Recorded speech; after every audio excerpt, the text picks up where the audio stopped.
Good afternoon. My name is Andrew Lambert. Today, Mr. Gary Porter and I would like to present to you Samsung's recovery from the Galaxy 7 disaster. Now, Samsung is a digital giant. From its infancy as a grocery store, they built their empire around product expansion, rapid product expansion.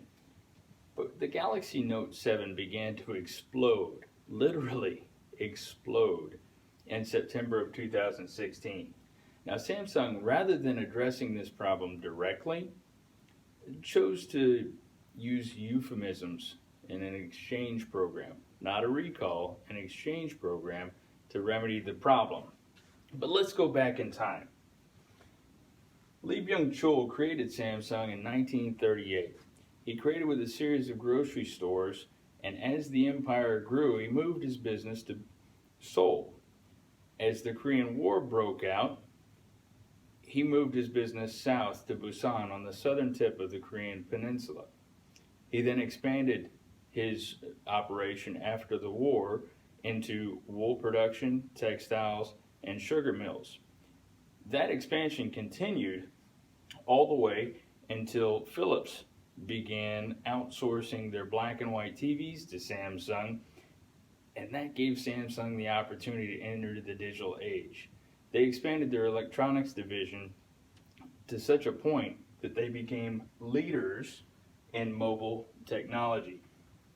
This is again until September 2016, when the Galaxy Note 7 began to fail.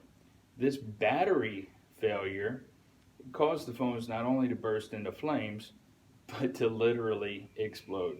So much to the point that airlines and local airports, global airports, put up signs that the Galaxy Note 7 was no longer allowed on aircraft.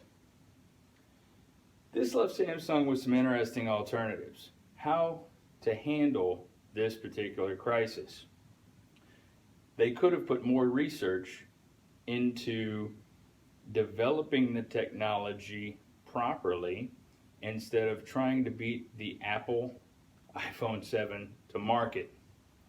They could have also outsourced the battery, which was the critical component that exploded, to other companies that were specialized in battery production. They could have also used a battery from the predecessing devices. So the Galaxy Note 5, the Galaxy 6.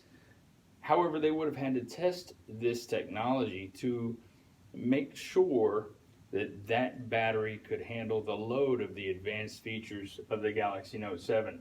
Samsung could have also made no changes at all. At this point in Samsung's rise to power, it was not an option. Now, Gary Porter will bring to you what alternative we have selected as the best. He'll also provide some rationale behind that alternative and why we selected it. So, Gary, if you please.